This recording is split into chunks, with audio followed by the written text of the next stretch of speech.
What makes the difference between a struggling and successful solopreneur or micro-sized business owner? That is exactly what we'll be exploring on this episode. We'll cover the biggest struggles for most solopreneurs, the 5 key areas of your business that can affect your success, and we'll share practical ideas on how to improve each of these areas. And stick around to the end where our guest will share a business resource that she can't live without. Welcome to Architecture Business Club, the show that helps you build a better business in architecture so you can enjoy more freedom, flexibility and fulfillment.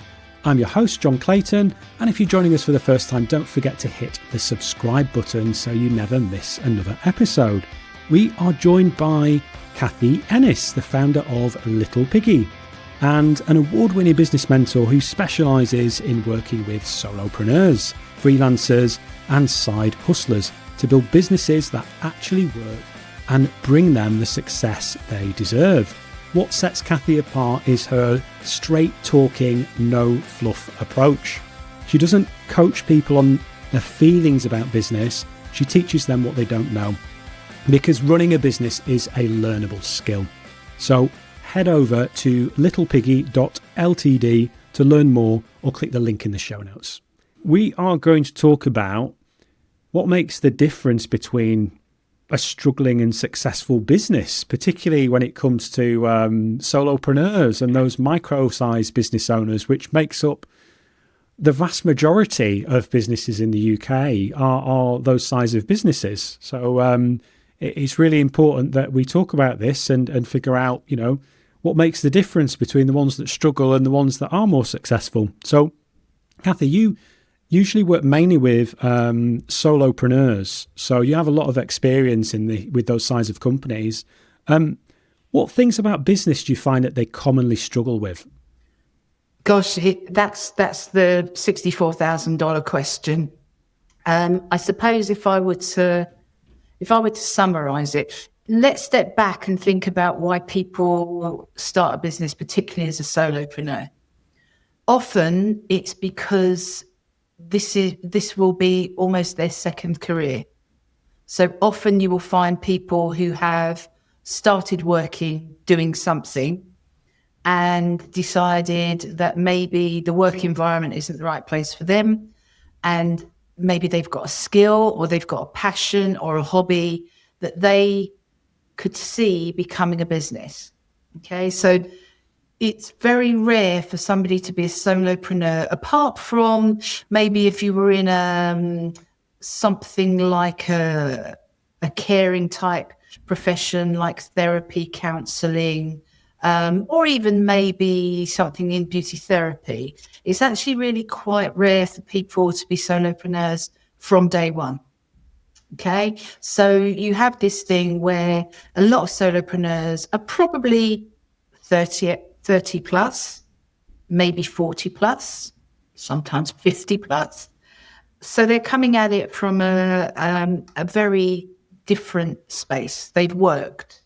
They know the world of work. They've got a passion. They now want to use that passion to make themselves the money to live, replaces their salary, but also gives them added extras. Now, the issue there is that often there is a lack of understanding about what business actually means, what running a business means. They are passionate about what they do. And often there is a feeling that if they attempt to convey that passion as passionately as possible, that will be enough to make people want to buy it. And unfortunately, that's not the way business works. I talk about the link between passion and profit. And the bridge between those two things is planning. And the vast majority of people do not want to hear about business planning. They just want to hear about selling their whatever it is that they're passionate about. So that for me is the commonality that I come across, is highly talented, fantastically experienced, hardworking people who just don't understand business, and that it's a skill that you can learn. And once you learn it, it's not a written that once you do, everything's going to be brilliant, but you're going to be on a much firmer footing in terms of creating that bridge between passion and profit. If you think about your audience, people that have spent all that time studying architecture, studying design, probably sort of working their socks off in different architectural practices, etc. They have a massive amount of skill, and there are probably lots of them that think, what I'd really like to do is I'd like to do this for myself. I'd like to have a little bit more freedom, a little bit more flexibility, the ability to spend more time with the kids, or doing the things that I like. And so what I need to do is basically hang up my shingle and say to people, here I am, and maybe get myself an Instagram account, put up a website about myself, go to networking, do all of those start a podcast, do all of those kinds of things.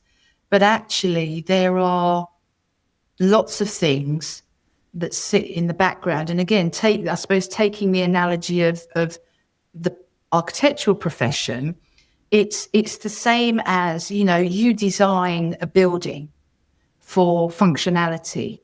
And when that building is erected and people go in, they see the windows and the walls and the floors and all of that kind of stuff. But that building doesn't work if there isn't electricity in there isn't water in there isn't all of those facilities in there. It would just be a shell.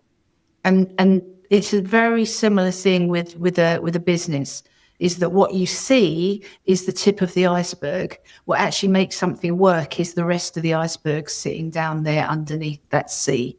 So often the sorts of things that you see people thinking they need to work on is, I guess, the kind of marketing stuff, the window dressing essentially, and not necessarily the fundamentals, because, well, they're quite honest, it's not very sexy or interesting or exciting for a lot of people, is it? Cash flow forecasting is not the most exciting and sexiest thing on the planet. But the fact is that without a proper cash flow forecast for your business, you can't actually market your business, because you don't know what your pricing should be. And therefore you don't know how many of those things at that price you need to sell in order to make the money you need. Okay. So no, it may be not sexy, but then in a block of flats, the chute that takes away the rubbish from people's flats isn't sexy. But actually, without it, the place would be quite stinky. You're right. Like when it comes to sort of building design, there's so many essential aspects that have to get considered. It isn't just about the shiny worktops and the bifold doors, that sort of thing. There's all this other stuff that, like the right foundations, the groundworks, structural design, like all of those things, fire safety, that it's working in the background, but you don't necessarily see it. You just see the shiny worktops and the bifolds, So it's a little bit like that, I suppose, isn't it? It's exactly like that, Jon. Kathy, you talk about 5 areas of business that make the difference between a struggling and successful business, really. So could you quickly run through what those 5 areas are, and then we can dig into each of them in a bit more detail? Sure. I'm a massive fan of alliteration. So I tend to do things using words that start with the same letter. But over the years, I've come to the conclusion that there are 5 things, as you say, that make a massive influence on how a business works. And each of them begins with P. So the 5 things that I look at are people, that's the customer's end of things; product, what is it you're selling; price, how much are you selling it for; promotion, how are you marketing; and then productivity, how are you getting everything done. So those 5 things in a business, I contained it into those 5. It is a bit like, if you're driving a car and the wheel is slightly out of alignment, or one of the tires needs a little bit more air in it, you're going to have a bit of a bumpy ride in that car. It's the same with a business. If one of those 5 Ps is slightly out of alignment, then things don't run as smoothly as they could or should. Could we spend a few minutes focusing on the first one of those then? So let's talk about the people aspect of the business. So in order to sell stuff, we need customers. Okay, so we need to know our people. And of the 5 Ps, 3 of the Ps work really, really intensely closely. I call it the golden triangle of people, product, and price. Okay, so if we think about the people aspect of it being the customer, the person that we want to buy our product, often when businesses create a customer profile, number one, they concentrate a lot on demographic. Where do they live? What do they drive? How much do they earn? What do they spend? Where do they shop? What do they read? Those kinds of things. And those are really, really important factors. And particularly, for example, if you have a business that is geographically based, you have to know whether you've got customers in that geographical area. Sometimes, but not always, people then go into what we call the psychographic end of things, which is more to do with the emotions, the thoughts, and the feelings. I would actually say that if you're starting to create a customer profile, I would start from the psychographic first.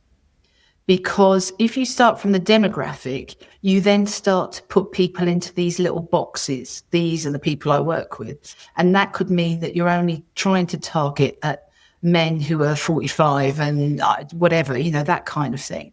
Whereas if you start from the psychographic, it's people with this problem, people who want to solve this issue, people who feel this way about that thing.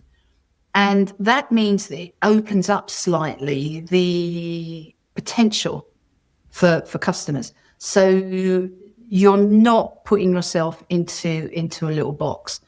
The other side about the customers is that, again, a lot of people, when they're starting out, will say, who do I think will buy from me? And they'll start to create their customer profile of that. I will always say to people, do not think who will buy from you. Consider who you want to buy from you and start from that point. Because if we take pricing into account there, often I'll have people saying, well, I've created my customer profile, which means I have to price my products at X, but I really need to earn Y. And my response to them is, well, set your prices at Y and target the people that will pay Y and forget the X. And so that for me is, you start with what problems are you solving and who do you want to buy from you?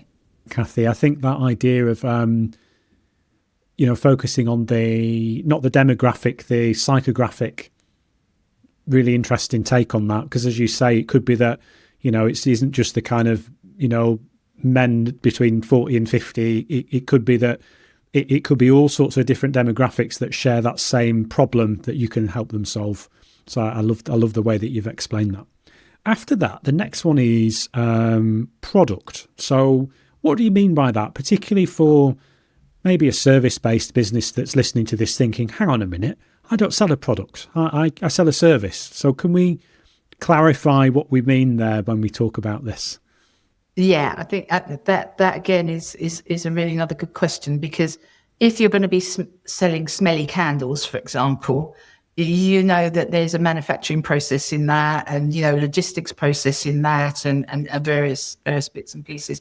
So when it comes to service-based industries, the thing is that you are the product, and in essence, you sort of have to start thinking about yourself as a tin of baked beans, and how would you sell this tin of baked beans? What is your ingredients list? What is it? What benefits do you bring to people, etc., etc. But I think the thing about product is that with a service-based business, the temptation is to say, I sell this skill set. Okay, so I sell coaching or mentoring or tuition for school-aged children, whatever that might be. That's absolutely fine, and it is true. But what we should be doing is looking at how we can create a series of what I might call product-based elements out of that. So one of the easiest ways to consider it is that if you're doing some kind of coaching or support, is that you might have a set of sessions.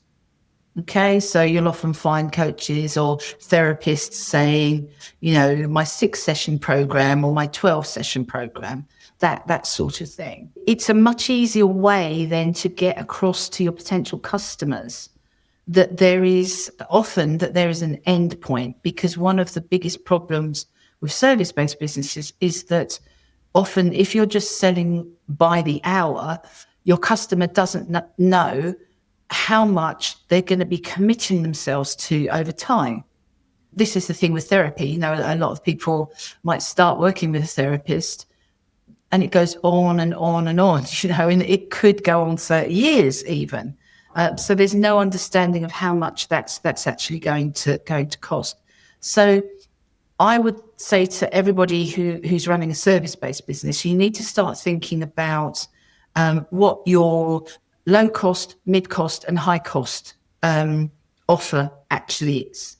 So is it in my low cost, you get these 3 things. In my mid cost, you get those 3 things plus these 2 things. And at the high cost, you get those 5 things plus these 3 things as well. Okay? Because then it allows your potential customers to choose their entry point, their, where they come in. I'll give you a classic example. I tend to work with people in sets of sessions. I'm not somebody who, it's not coaching and mentoring where we start and then it just goes on forever. But with mine, one, they're aimed at people at different levels in terms of their business experience. But the second is that they are based on the amount of time that I spend with them and the intricacy of the work that we do together. So it means that people can self-select where they come in terms of their business. So if I was thinking about your profession as an example, it could well be somebody who creates a design concept. So a customer just gets a design concept, or it might be the concept plus initial drawings. It might be the design concept, the initial drawings, and then further more intricate drawings. You could then add on things like dealing with the planning process. You could add on things like dealing with the trades that you might be using. So you could actually create service units based on the amount of those things that you actually put in, which means that your customers can come along and say, my budget is X. I can afford this that they sell. But what you might find is that their budget is that because they don't know you. Once they get to know you, sometimes they find a bit more money and they move up the ladder. That makes sense. Yeah. So from a service provider's point of view, we're talking about productized services and having a menu where essentially we could have the same process that we've got now, but the way that we present it. So in the case of an architect's, our architectural firm that's providing architectural services, that they can break down their overall service into some different packages. So call it, the classic would be the sort of bronze, silver, gold, or as you say, it could be that, well, this is concept design plus planning permission. This is concept design plus planning, or this is our full service where we take it from inception to completion. Project management, that sort of thing. Project management comes in there, and all of that. Yeah, absolutely. And I know we've spoken about this together ourselves, Jon, but if people think about the traditional pricing table that you see on a lot of websites, so if you're going to go in and buy a piece of software, or maybe you're going to sign up for some kind of web hosting service, you will find that they will have basic, essential, standard, mega, or whatever it might be. And in each of them, you'll see underneath, you'll get this, and this is what your financial commitment is going to be. The brilliant thing about that process is that it allows you to do both what we call upselling and downselling. So it allows you to bring somebody on at quite a low level in terms of investment.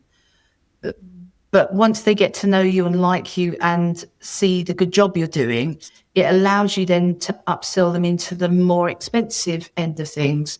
And similarly, if somebody's come in with megabucks, it may well be that they want to come back at another point, but they want something smaller, but they will choose you because they know what a great service you've given and that you offer something that is within the price range for this smaller project that they're doing. I love the way that having something like that product menu, it gives your customers choice. So they might come with an idea of what they need and what they want. You can advise them and recommend the best fit for them. But then when they're getting to see what those other options are, they might think, oh, well, we were going to go for that, but this option looks like actually, now we've seen this menu, actually that's a better fit for what we need. So it's giving them, I guess, a sort of sense of control as well in terms of being able to self-select with your guidance as the service provider to help kind of steer them to the appropriate service level. So yeah, that's really interesting take on how to position it. I would also add in there, remember that your customers will be coming to you with a perception of what you do, but not knowledge. And so they will come along thinking that maybe it's X, Y, and Z, and that these kinds of things can happen quite quickly. But actually, when you start looking at the project, you realize that it's more complex than they thought that it would be. And that's where your expertise comes in and allows you to say, you know, if we do this, that you've come to me, this is as far as you will go.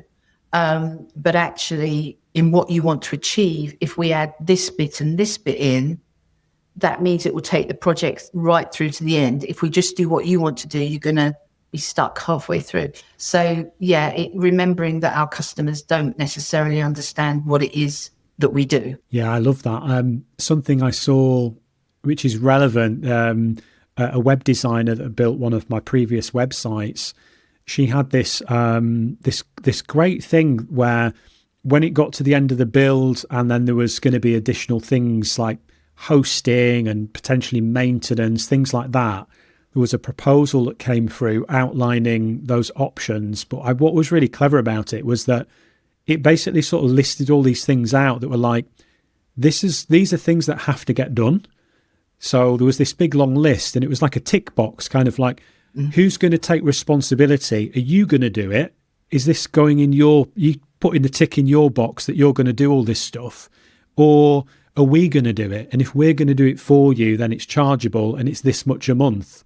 And I thought, you know what, if they hadn't mentioned that, I wouldn't have known that actually half of those things actually needed to be done, because I'm not a web designer. So I didn't know that there were certain things that were still going to be required.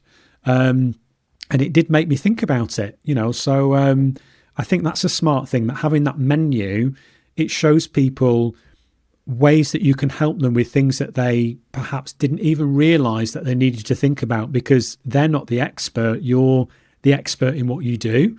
So unless you show them that and show them the breadth of the skills and services that they might need on their project and that you can help them with, otherwise they're not going to know, because they're coming with from their perspective and what they know, which, unless they, you know, in the case of an architect, unless they're a qualified architect, you know, an architectural technologist, they're not going to know what they need. Exactly. And I love that analogy of the tick box, because actually this kind of thing, even before you have a first conversation with a potential client, it's really great to provide something like that with this list of everything that needs, because they won't know, you know, they won't know. And it starts then to open up their eyes to the breadth of the project. Could we talk about pricing, Kathy? I mean, this is a real struggle for a lot of business owners. What's your take on pricing services? You need to think about how much money you want. How much money do you want?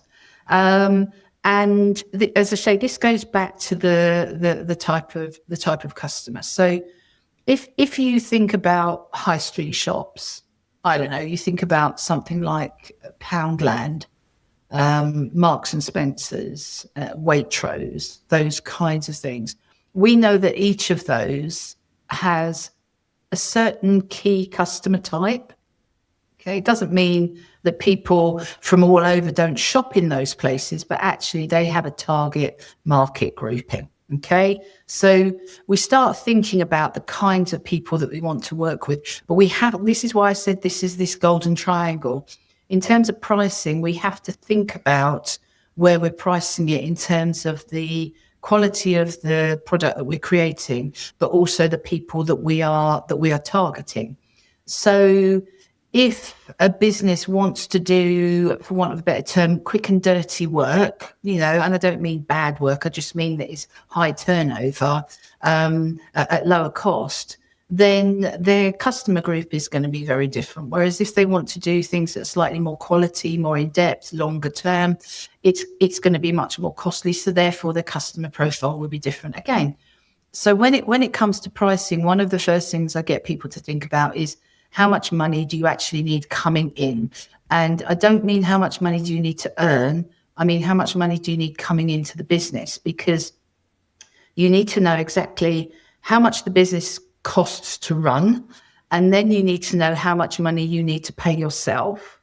And in a cash flow forecast, one of the lines that you actually put in there is your salary.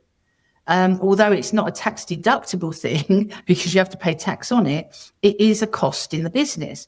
So if you see that, let's take a number that maybe I can divide by 12. If it works out that your target turnover for a year, which will cover all of your business costs, paying you some money, taking in enough to pay the tax man, and a tiny little bit for profit so that you can maybe reinvest in a updated website or something like that. If you were looking at, say, a turnover about 60,000, you know that you'd be looking at bringing in about £5,000 a month. Okay. And where this applies to the pricing end of things, and it comes back to what I was saying about products and the idea about having products at slightly different price levels, is it's then thinking about, well, if I've got a product that is £100 and I know that I can get 50 of those sold in a month, happy days, okay?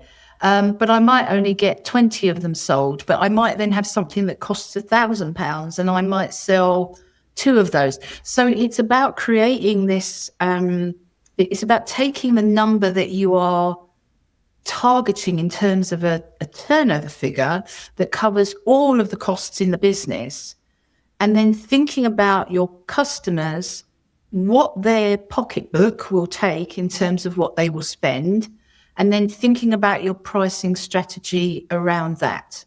So, if you know that you can go to Lidl and buy a bar of 85% cocoa chocolate for £1.29, but if you go to Waitrose and you buy one that's the same size, the same amount of cocoa chocolate in there, and it's £5.25, you're going to have to sell slightly different numbers, but you're going to be targeting slightly different customers. I hope that makes sense, which is why I said, it has to work on those 3 compass points: the people, the product, and the price, because the price will always come from projected or wanted turnover, the people you're targeting, and the products you're selling. We can, I guess, stress test. We could do this on a spreadsheet, run it through a calculator that we've probably already got in mind an amount for a salary that we want to take, but then we are having to also allow for the business expenses, the running costs, setting money aside for tax. So it's then arriving at that total revenue turnover figure for the year that's encompassing all of those things and some profit as well to be able to reinvest if you want to get to that figure, and then breaking that down if we want to monthly, and then stress testing it against, well, how many of that package or service do we need to sell to achieve that number? So that example, 60k over the year turnover, that's 5k a month. And then thinking, right, so depending on what we charge, if let's say if you had a 5k package, then it's one a month. So is that manageable to do? If it's a £500 package, then it's 10 a month. Have you got enough time and resources to deliver 10 of that package a month? So that's a missing thing that is simple maths really at the end of the day, but so many of us don't do it, particularly when we're starting out. It has to be simple maths, because I failed my CSE maths 3 times, so I do not have a maths exam, maths qualification at all. I do have a calculator on my phone, and that's what I use most of the time. But I think it is this simplicity. So yes, most definitely it is about working out those figures. And one thing is, if you're coming out and you're new into business, often the temptation is to want to replace a salary. So I was earning 40,000, therefore I need to turn over 40,000 in the business. Well, you don't, because, well, number one, that doesn't include your on costs. So to your employer, you are probably costing 55,000, but it doesn't give you money to actually invest into the business. That's just salary replacement. So you would need to think about, well, if it's 55,000 is what I was earning, because I need that to pay my taxes, etc., my pension, self-invested pension, etc. But now I know that I need at least £2,000 a month to run my business. There, let's add on another 25,000, and we're up to 80,000. So that then puts a completely different complexion on your turnover and therefore your pricing. I remember starting out in my early days and thought, what should I be charging? And it was very much based on no logic. It was very much emotion of like, what was I charged out at previous at my old company? How much do I think people would pay for what I offer? And it was thinking about me as in like, what should I personally get for this value exchange, rather than thinking about what do I actually need to charge to actually cover all of those running costs. And it wouldn't be unusual for a small business that just as a rule of thumb, whatever the number is that you want to take home, you could sort of times that by 2 or 3. And then that's probably the kind of ballpark that I would think as a starting point, you should be looking for a turnover target. Like if I wanted 40 grand, equivalent of a 40 grand salary, then, I need to be targeting, probably 80 to 100 grand, in terms of turnover. Otherwise, there's going to be some, I'm not going to have enough money to pay for everything, to run it, to promote it, to pay the tax man, all those things. The brilliant thing about numbers is that they are unemotional. And the key thing that we need to do when we are running a business is we need to sit often in an unemotional state. Because when we are the business, when people say no, sometimes it can feel like death by 1,000 blows. Okay? Because it feels personal.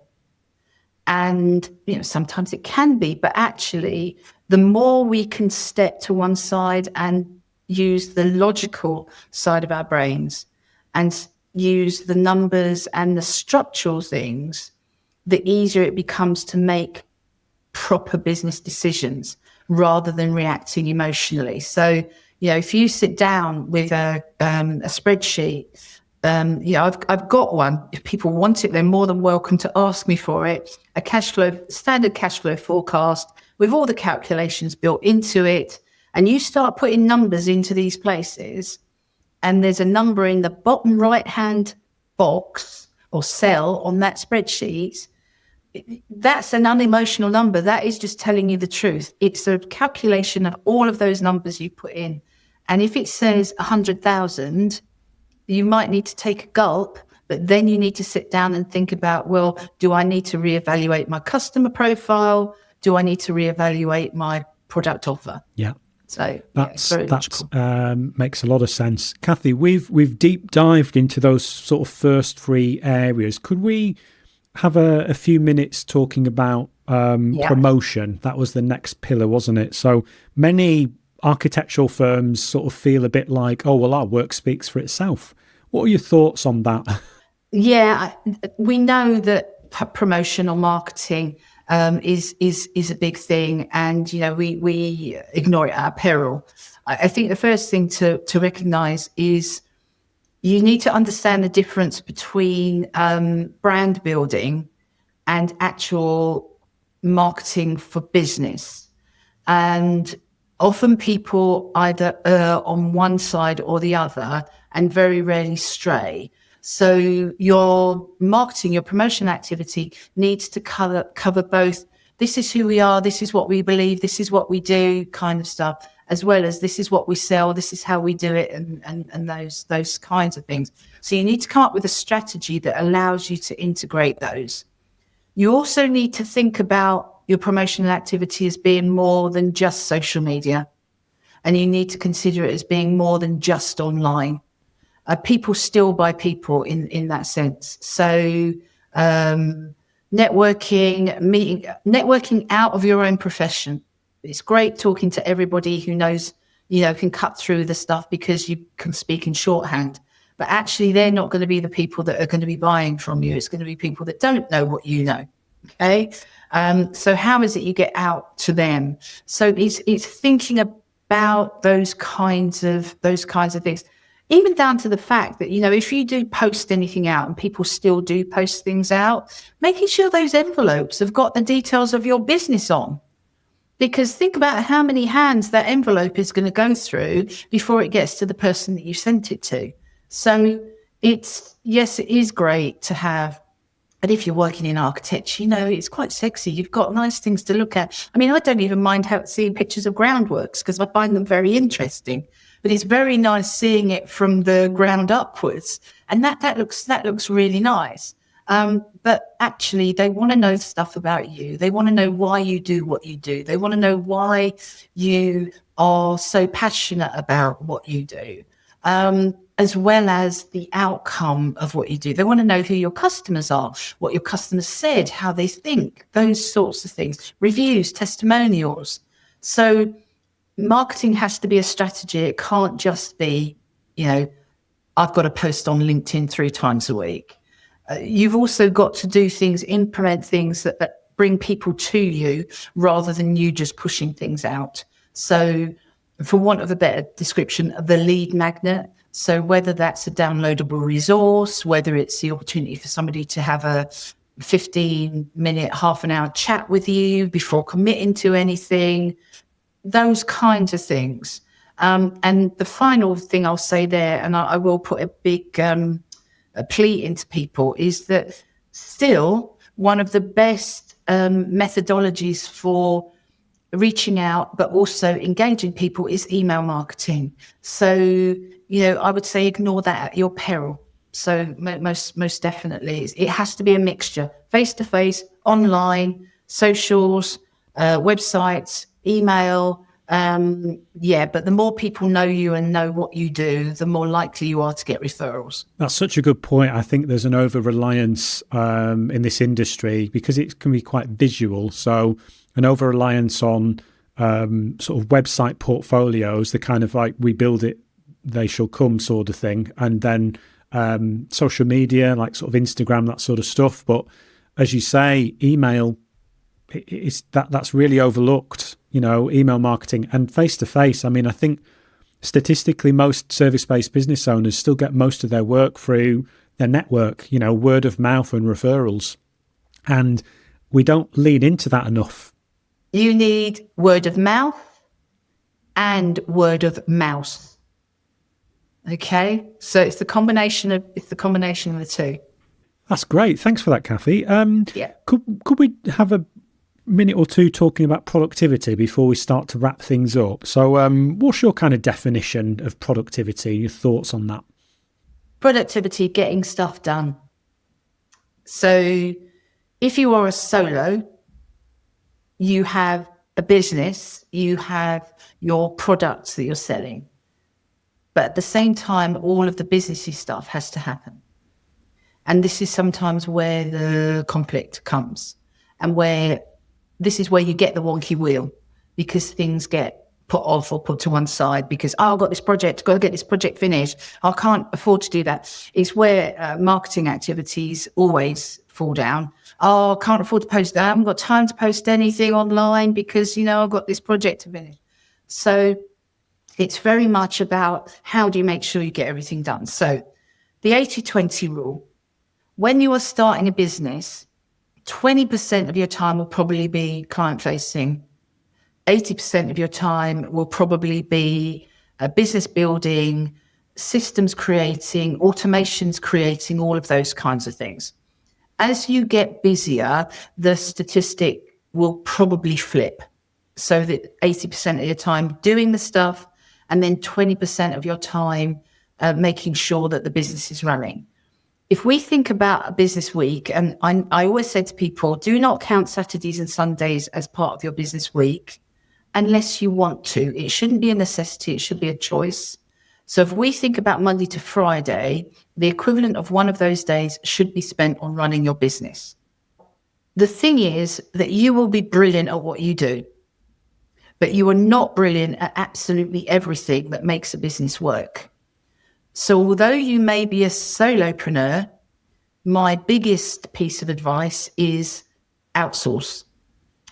You need, and this again comes back into the pricing and the numbers, because if you need somebody to answer phones for you, field emails for you, send out quotes and estimates to people, do your social media, write your blogs, do your bookkeeping, do your accounts, all of those kinds of things. There are people out there that charge less per hour than you do.